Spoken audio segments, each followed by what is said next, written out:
የሐዋርያትን አሰር ተከትላ ዲያቆናትን ትሾማለች፣ ካህናትን ትሾማለች፣ ቆሞሳትን ትሾማለች። ይሄ ሐዋርያዊት በመሆኗ ነው። ይሄ በሌሎቹ አይገኝም።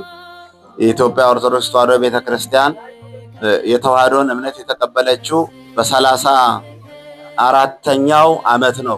የሐዋርያት ሥራ ምዕራፍ 8 ላይ እንድታነቡ በደንብ ደጋግማችሁ እንድታነቡ።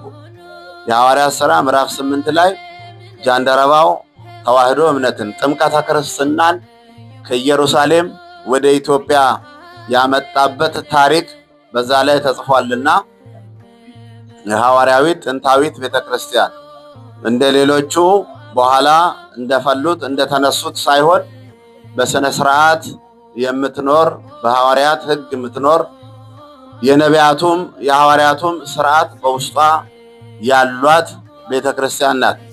እንግዲህ ዛሬ ስለ ዲያቆናትም የሐዋርያት ሥራ ምዕራፍ 6 ጀምሮ ሐዋርያት 7 ዲያቆናትን እንደሾሙ መጽሐፍ ቅዱስ ይናገራል። ቀጥሎ ደግሞ የዮሐንስ ወንጌል ምዕራፍ 20-21 ላይ ጌታ ሐዋርያትን እጅ በመጫን እንደሾማቸው መጽሐፍ ቅዱስ ይናገራል። ይሄንን ነው አሁን ዛሬ ያደረግነው። ይሄንን ነው እጅ በመጫን ዲያቆናት፣ ካህናት፣ ቆሞሳት ቤተክርስቲያን ትሾማለች። ስለዚህ ዛሬ እንግዲህ ይሄ እናንተ በዓል ነው። እግዚአብሔር መርጧችሁ ወደ ቤቱ ጠርቷችሁ ምስጢር እንድትካፈሉ ቤቱ እንድታገለግሉ እግዚአብሔር መርጧችኋልና ይሄን ምርጫ እንዳታበላሹ። እንግዲህ ሰው ዲቁና የተቀበለ ሰው ከዲቁና ወደ ክህነት ወደ ቅስና መሸጋገር ነው እንጂ ክህነት አይፈርስም። ይሄ ከባድ ሹመት ነው። እግዚአብሔር አምላካችን የሰጣችሁ ከባድ ሹመት መጽሐፍ ቅዱሳዊ ሹመት ነውና ራሳችሁን እንድትጠብቁ፣ ሃይማኖታችሁን እንድትጠብቁ፣ ቤተክርስቲያናችሁን እንድትጠብቁ ቤተክርስቲያናችን አደራ ትላችኋለች። እንግዲህ ይሄ ዘመን በጣም ከባድ ዘመን ነው። የስነ ልቦና ጦርነት ያለበት ዘመን ነው። ክፉ ዘመን፣ የስነ ልቦና ጦርነት ያለበት ዘመን ነው። በዓለም ላይ ጌታችን እንዳስተማረን ብዙ ሃይማኖቶች እንደሚፈልቁ፣ በስሙ ብዙዎች እንደሚመጡ፣ ብዙዎችን እንደሚያሳስቱ መድኃኒታችን ኢየሱስ ክርስቶስ በወንጌል አስተምሯል። ሐዋርያትም በመልእክቶቻቸው ስለ ቢጽ ሐሳውያን የቤተ ክርስቲያን የውስጥ ጠላቶች ማለት ነው፣ ስለ መናፍቃን፣ ስለ አጽራረ ቤተ ክርስቲያን ሐዋርያት በየመልእክቶቻቸው ጽፈዋል እና ይሄ የጥንቃቄ ዘመን ነውና ራሳችሁ እንድትጠብቁ፣ ሃይማኖታችሁ እንድትጠብቁ፣ ቤተክርስቲያናችሁ እንድትጠብቁ በጥብቅ በጥብቅ በጥብቅ። ይሄ ቀላል ነገር አይደለም፣ ቀላል ሲመት አይደለም፣ ምድራዊ ሲመት አይደለም የተሾማችሁት፣ ሰማያዊ ነው። ሰማያዊ ሲመት ሐዋርያት ዲያቆናቱን ሲሾሙ ቅዱስ እስጢፋኖስ ሊቀ ዲያቆን እንደነበረ፣ የዲያቆናት አለቃ እንደነበረ፣ 8000 ህዝበ ክርስቲያንን ይመራ እንደነበረ፣ ሐዋርያት ብዙ ስራ ስለሚበዛባቸው ያቋቋሙትን ማህበር እነሱ እየተዘዋወሩ ወንጌል ስለሚሰብኩ 7 ዲያቆናት ሾመው አለቃቸው እስጢፋኖስ ሆኖ ምዕመናኑን እንዲመራ 8000 ነበሩ ምዕመናኑ፣ እስጢፋኖስ የሚመራው ማህበር ማለት ነው። መጽሐፍ ቅዱስ ላይ ያለ 8000 ማህበር። ከዛ በኋላ አይሁድ በህዝቡ በክርስቶስ ተከታዮች በመብዛታቸው መንፈሰ ቅናት አድሮባቸው ባጭሩ ቅዱስ እስጢፋኖስን የመጀመሪያው ሰማዕት እንዲሆን በድንጋይ ወግረው እንደገደሉት መጽሐፍ ቅዱስ ይናገራል። ሊቀ ዲያቆናቱ እስጢፋኖስን በድንጋይ ወግረው ገደሉት። ማህበሩም ተበተነ ይላል። ግን እነሱ ማህበሩን ለማፍረስ የጌታን ማህበር ለማፍረስ ጌታ ያቋቋመው ማህበር ለማፍረስ ነበረ እስጢፋኖስን የገደሉት። ኦርቶዶክስ ተዋሕዶ በእስጢፋኖስ መገደል 8000 ሰዎች በሄዱበት ቦታ ሁሉ ቤተክርስቲያንን አቋቁመው ተዋሕዶ በይበልጥ እንድትስፋፋ የሆነበት ነው። በዛ በምዕራፍ 8 ላይ 7 የእስጢፋኖስ ታሪክ አለ። በድንጋይ እንደገደሉት እንደወግረው እንደገደሉት ቅዱስ እስጢፋኖስ እነሱ በድንጋይ ሲቀጠቅጡት እሱ ደግሞ ሰማዩ ተከፍቶ ለነጽሮተ ስሉስ ቅዱስ በቅቶ የመድኃኒታችን ኢየሱስ ክርስቶስ በአብ ቀኝ እንደነበረ እነሱ በድንጋይ ይወግሩታል። ኢየሱስ ክርስቶስ በአብ ቀኝ እንዳለ ሰማዩ ተከፍቶ ያይ ነበረ። እሺ በቅናት መንፈስ በድንጋይ ሲወግሩት ቅዱስ እስጢፋኖስ ሰማዩ ተከፍቶ ይመለከት እንደነበረ ነው። ከዛ የጸለየው ጸሎት ምንድነው? አባት ሆይ መድኃኒታችን ኢየሱስ ክርስቶስ በመስቀል ላይ የጸለየውን ጸሎት ጸልዮአል። አባት ሆይ የሚያደርጉትን አያውቁምና ይቅር በላቸው ብሎ ቅዱስ እስጢፋኖስ የመጀመሪያው ሰማዕት ወደ አባቱ ወደ አምላኩ የጸለየውን ወደ አምላኩ እንደጸለየ መጽሐፍ ቅዱስ ይነግረናልና መስዋዕት ከፍሎ በሱ መሞት ማህበሩ ተበተነ። ከዛ ማህበሩ ሲበተን በየሀገሩ ሄደው ቤተክርስቲያን አቋቁመው ሁሉም ኦርቶዶክስ እንደተስፋፋች ነው የምንማረው። ዲያቆኑ ፊልጶስ ከኢየሩሳሌም ወደ ሰማርያ ወርዶ የሰማርያን ሰዎች ስብከት ሰብኳል። ሲያስተምር በሰማርያ ዮሐንስ የሐዋርያት ሥራ ምዕራፍ 8 ላይ ያለው ሲሞን መሰሪ እዛ ያጭበረብር ይጠነቁል ያሟርት ነበርና ቅዱስ ዲያቆኑ ፊልጶስ ሄዶ ህዝቡን አስተምሮ አሳምኖ ልዩ ልዩ ተአምራት በሱ ላይ ተከስተው ተፈጽመው ብዙ ህዝብ አምኖ እንደነበረ ይሁን። በዲቁና ያን ጊዜ ህገ ቤተክርስቲያን ስላልተሰራ ዲያቆናት ያጠምቁ ነበረ። ከዛ በሱ ጥምቀት ዲያቆኑ ፊልጶስ ባጠመቀው ጥምቀት ብዙ ሰዎች አምነው ሲሞን መሰሪ ይሄ የሚያሟርተውም ሰውዬ ህዝቡ ግልብጥ ብሎ ጥሎት ወደ ዲያቆኑ ፊልጶስ ትምህርት ሲሄድ እኔንም አጥምቀኝ ብሎ ሌላ ሴራ ለመስራት ወደ ፊልጶስ ሄዶ አጥምቀኝ ብሎ ተጠምቋል። ግን ክፋቱን ተንኮሉን አልተወም ነበረ እና የዲያቆናት እንግዲህ በአስተዋጽኦ በሐዲስ ኪዳን በሐዋርያት ዘመን እንዲህ አይነት ድርጊት ስራ ፈጽመዋል ማለት ነው። ከዛ ጴጥሮስና ዮሐንስ ዲያቆኑ ፊልጶስ ባጠመቃቸው ህዝበ ክርስቲያን ላይ እጃቸውን ጭነው መንፈስ ቅዱስን እንዲያሳድሩ ከኢየሩሳሌም ተልከው ሄደዋል።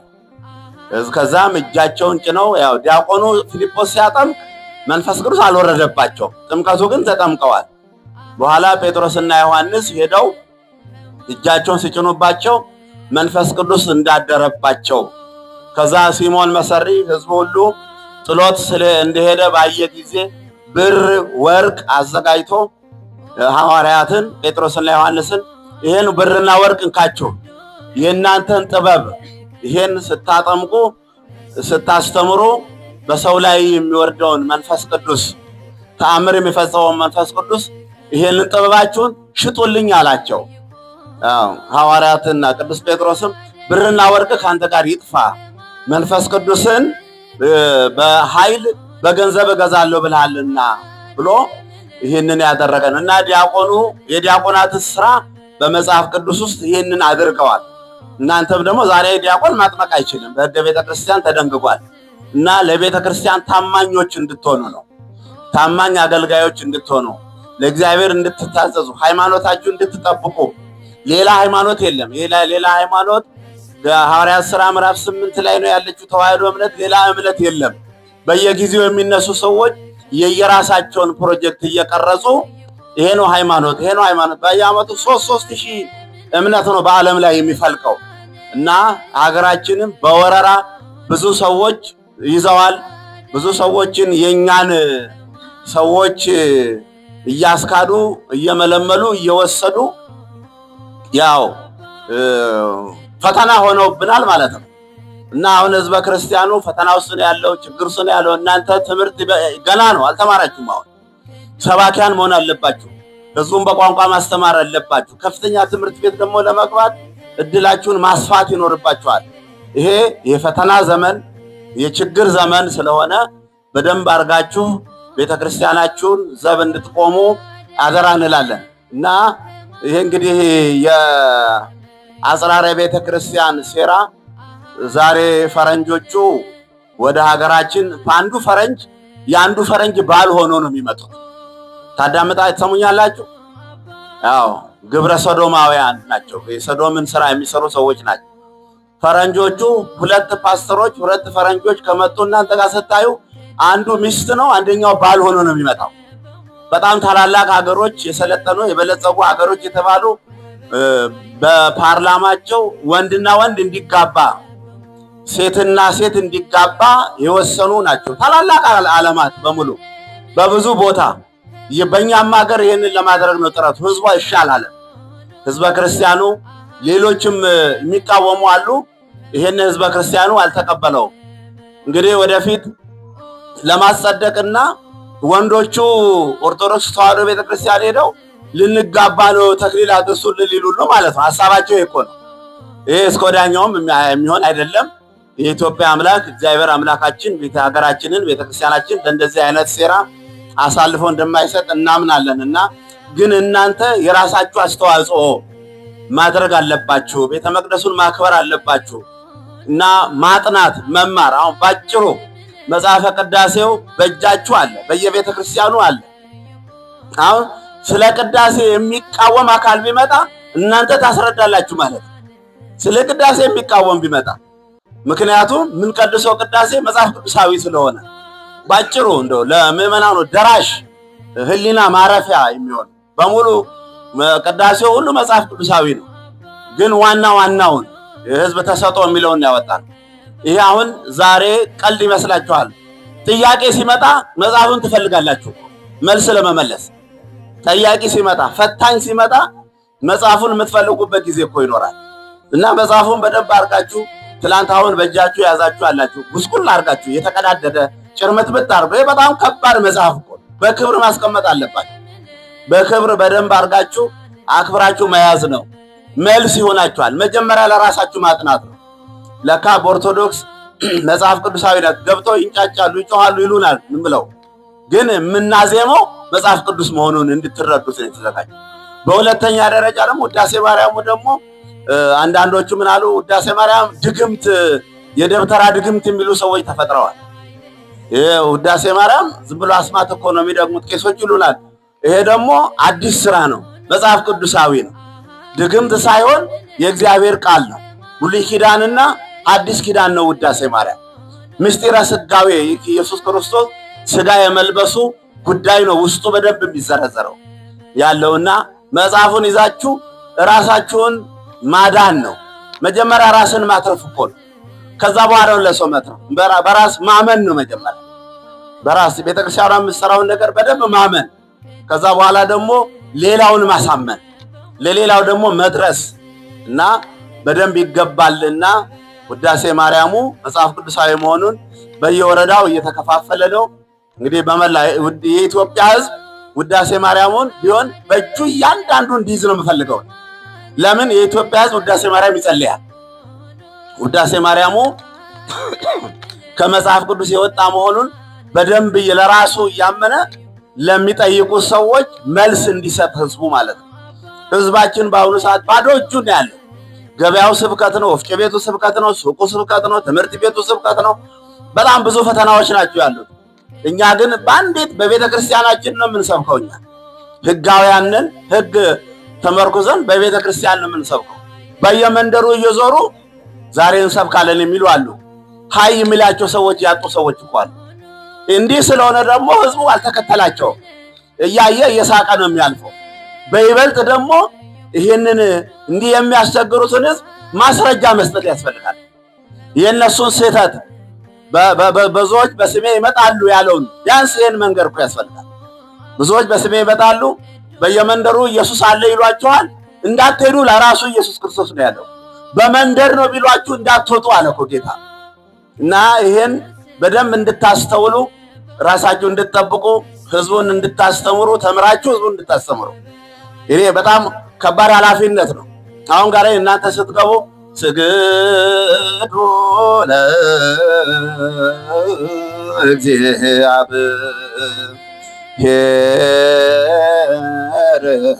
በፍርሃት ትላላችሁ። እናንተ ተራ ሲደርሳችሁ ያን ጊዜ በውጭ ያለ በውስጥ ያለ ሁሉ ይሰግዳል።